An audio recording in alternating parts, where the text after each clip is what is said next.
to Indigo, Sandro. How are you? How is your 2022 so far?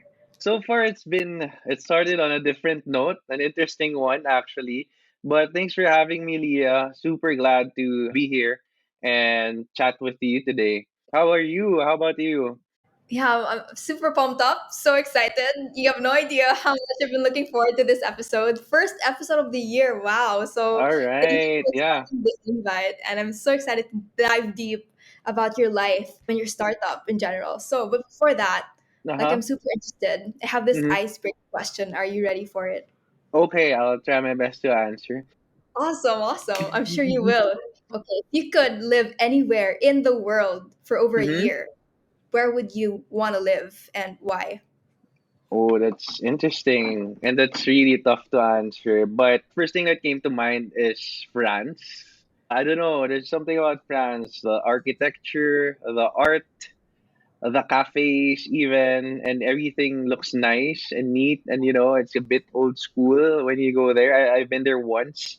Something stuck to me and it really grew on me, and I want to go back, like the libraries and all that, and the fashion, of course. So something about France that I want to go back to and stay for a year. Okay, so I'm just interested now. You said France, and I love France in entirety, but specifically where in France? Oh, that's tough. But last time I was there, I spent time in Paris, and I feel like I haven't explored it, the whole city yet, or the whole area. So I want to stay there for a longer time this time because that was like a short trip. But yeah, typical, I guess. Maybe somewhat. I didn't watch the Netflix show, by the way. It just so Same. happened. Yeah, yeah, yeah. It just so Paris. happened that, yeah, that's the part I like. Although some of the other areas we went to, I forgot what those are. But yeah, the countryside or the eastern, I think, side was quite nice also. It's cooler and lots of green spaces that you Amazing. always look forward to. Okay, cool. Now I'm very jealous. Like I've never been to France, but went, and they're planning to go back soon. So this is a Right. for my mom and dad. If you're listening, guys, prepare for that. After this COVID Oh happens, yeah, for sure, yeah, for this COVID sure, for ends. sure. Amazing. So hmm anyway, thank you for playing along, and I guess now we can go straight into the interview proper. All Um, right. So awesome. I excited and so scared. I was kidding. Yeah. don't believe that you're scared. You're an entrepreneur. There's like a different breed. They're fearless. So anyway, so since we're talking about your life as an entrepreneur, I'd like to Uh-huh. go back to when you had this idea to build TaskMango, which is like this behemoth success that it is today. Oh So, wow, yeah. what was that Eureka moment that sort of like propelled you to start this? All right. The light bulb moment, no? Contrary to popular belief, well, at least for me, there was no light bulb moment. So the way I start business, especially for myself, I'm not sure if other people experience that eureka moment. I hope I will someday. But yeah, at least for me, there was none. It was more of like seeing an opportunity and really doing a bit of research and then testing out what you think the assumptions are. That's how my brain operates. So really testing out, is this gonna work? Is this not gonna work? Why would it work? Why would it not work? And then after all these things come into play, you write a business plan and you just go with it. So it's more of like ready, fire, aim approach for me. So not 100% ready, but you just go ahead with it. But yeah, for us, we kind of saw an opportunity in the market when we found out that the unemployment rate last 2020 and even 2021 was high. I was looking into the numbers. It spiked up to 10, I think. It was between 10 to 8% at some point, and I felt like I needed to do something. I was sure that I needed to do it with someone else. I couldn't do it alone, like the big changes I had in mind.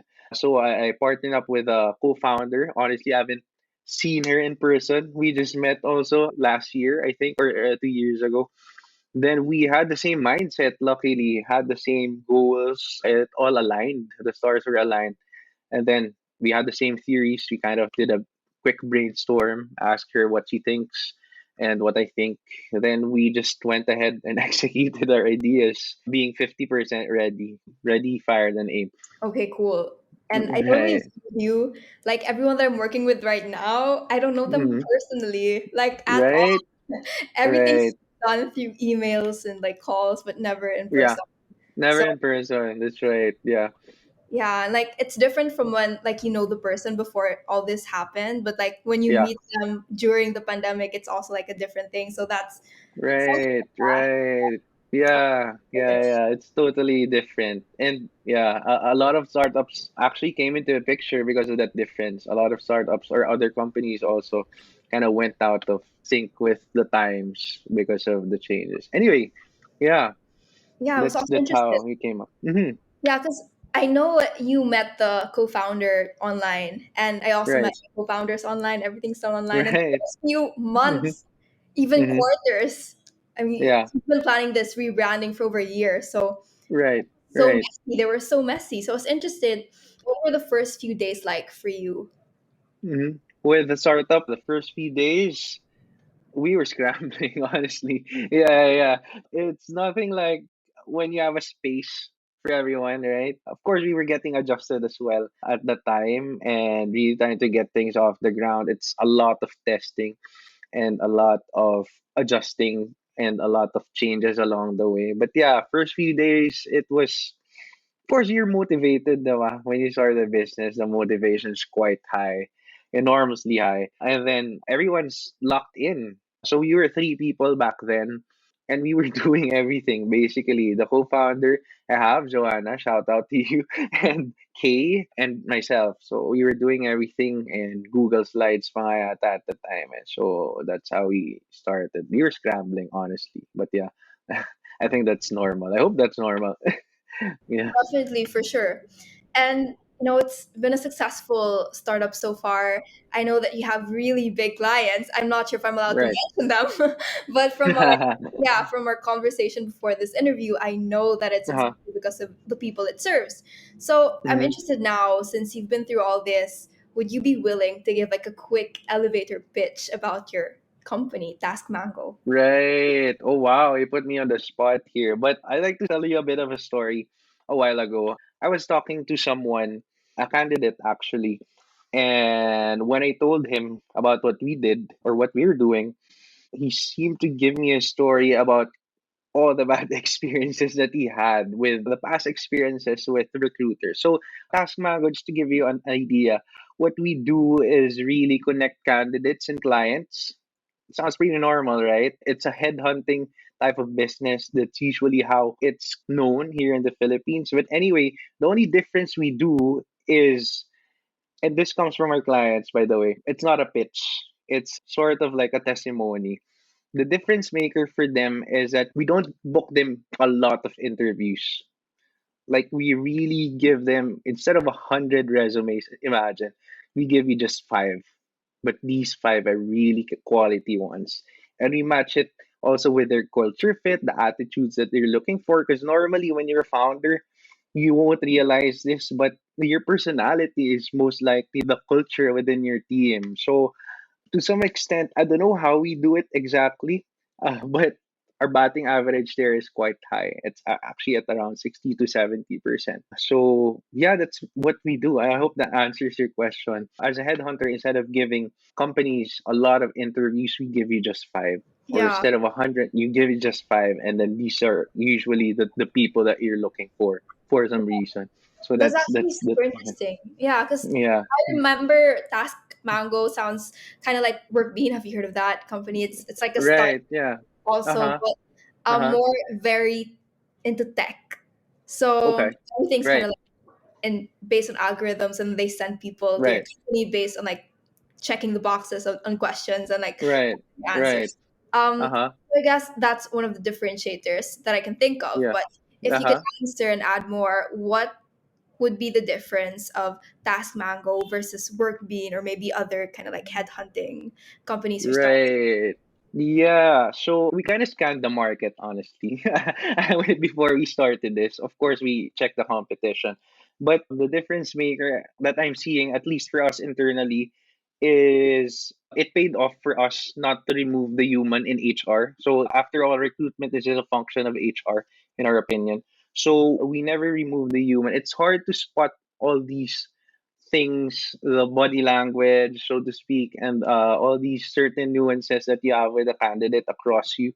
And it's even harder now that it's all virtual. So we still employ a lot of human centered processes in our operations. And that I think helps us detect and pick up certain things about the candidate. And that in turn improves their accuracy in terms of recruiting. So yeah, I think that's a difference maker. We're not so much a tech company, and it worked for us specifically. So I Yeah. hope that makes sense. Yeah. Yeah, it does. It's more about like going in depth than like breadth. Yeah. Um, Yeah, we're not traditional in any way. Like we make a disclaimer to our candidates that you know what, we're not gonna ask you the typical interview questions. We're not gonna apologize for that because that's really who we are. So we call our team sorcerers, modern recruiters, and all these things. And just to also share, Joanna and I don't come from an HR background at all. I guess it paid off that we're not stuck into these theories, and it worked for us at least that we're not super familiar with all these processes that can be traditional in a sense, yeah, I right? agree. I feel Mm. like if you're from outside the field or the industry, you kind of have like that outside of the box thinking. And so it's Right, right. the strength. And so you mentioned Yeah. also that since you have this out of the box thinking, not explicitly, but like I kind of picked up for that, but like Okay, you said that you have okay. questions that are very different. So what are these questions that you ask? It's like give us I'll an just example. give you one. I'll just give you one because this is like I'm just kidding, but yeah, I can share more if you want. But before the interview ends, we ask them, "What's your hashtag for yourself?" Mm, Right? So it's kind of like the same question, but kind of like asking it differently yeah. is what Joanna and I did when we were designing some of these questions, right? So that's just one example. Uh, I can't think of anything else right now, but yeah, yeah, that's the it's best like I can your give you. top secret Yeah, sauce. So no worries, yeah, she project. But that just reminds me of sure, like sure. college app questions, like Okay. quirky questions. Wow, yeah, a lot Yeah, like yeah, that. yeah, yeah, yeah. Cool. So the So creativity is really still there. You try and do things yeah, differently. very interesting and good for you. I feel like people would like to answer that instead of like, okay, tell us the backstory of like your professional experience and like and Yeah, yeah, yeah, yeah, how much do you want to get or something like that. So it's very interesting to end the yeah. interview with that. Um, Yes, yeah. exactly. So Mm-hmm. looking back at your life, let's say like Mm-hmm. when you were 18, 19, or even like 20. I mean, not that Oh wow. you're in your early 20s, but like you Okay. advise that younger Sandra with regard to like navigating life during the last years of college Okay. and like post college, that kind of stuff? Right, right. I'll give a bit of background lang so you kind of know where I'm coming from. I was running a few businesses already when I was in college, and I was actually going to work on my fourth year. So I didn't focus much on academics. So that's the type of student I was. But nonetheless, I would tell myself, my younger self, to talk to more people, definitely. So start more genuine, authentic conversations with anyone you see in school. Actually, it's such a privilege. I just realized now, I'm not sure how the students nowadays talk to people outside of their, classes. I don't know. I don't know what's happening now, but yeah, talk to everyone. You never know. You never know talaga what will happen in the next couple of years, and you might need a lifeline with someone, or you might need to connect with someone, or they might need you for something. We never know. Even just saying hi sometimes can make someone's day anyway. So Yeah. why not just do it to everyone, or at least not naman everyone. That would be weird, at least the people you come across. And I guess one last thing is, and this reflects my personality in college, I guess, is just build healthy habits. Work ethics is super, super important. Like 90% siguro of the things that I did after college didn't have anything to do with ACADS. So that's just me though.